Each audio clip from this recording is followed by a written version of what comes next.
Voilà, on se retrouve donc dans cet outil qui a été cofinancé donc par plusieurs collectivités territoriales, mais en particulier donc, et de manière un peu exceptionnelle, le département des Côtes-d'Armor. Et, euh, et je trouve important de souligner cette audace-là parce que depuis que la loi NOTRe en fait a été mise en place, donc il y a eu une définition et une répartition en fait des compétences au niveau des collectivités territoriales. Et, et les départements, au-delà de leurs obligations, peuvent choisir aussi des compétences plus facultatives. Et en particulier en Côtes-d'Armor, le département a choisi de soutenir l'agriculture et un certain nombre d'activités déclinées autour de l'agriculture. Et la transformation alimentaire et la valorisation des produits agricoles en fait partie. Et il faut quand même bien se rappeler que le département des Côtes-d'Armor est le premier département de production agricole en France et que énormément d'emplois, bien entendu, sont dépendants de cette activité agricole, mais au-delà des emplois, c'est tout l'équilibre aussi des territoires qui est en jeu derrière tout ça. Donc le fait que cette gouvernance départementale là, qui termine ce mandat ait fait ce choix-là, je trouve que c'est vraiment très pertinent et j'espère que pour l'avenir, on pourra toujours compter sur cet engagement-là à soutenir l'agriculture et toutes les activités qui peuvent valoriser les produits agricoles. Alors cet outil, évidemment, il est pédagogique d'une part.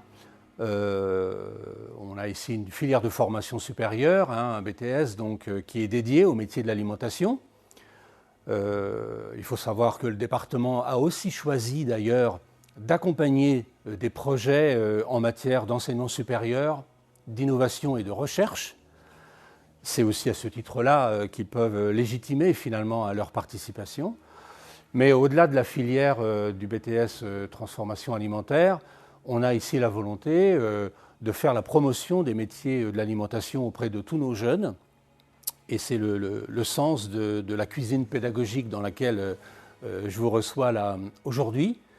Et puis au-delà de cette vocation pédagogique, on veut aussi, et c'est pour ça que le département a été partie prenante, on veut aussi proposer à des porteurs de projets du territoire qui en auraient besoin le service de cette infrastructure-là. C'est-à-dire que des acteurs économiques qui souhaiteraient développer une nouvelle activité en matière de transformation alimentaire ou qui souhaiteraient explorer un nouveau champ de développement, faire de l'expérimentation, eh bien on a la possibilité ici de les accueillir à des moments où évidemment c'est complémentaire de notre propre usage pédagogique, mais nous on peut libérer évidemment dans l'année un certain nombre de temps pour ça.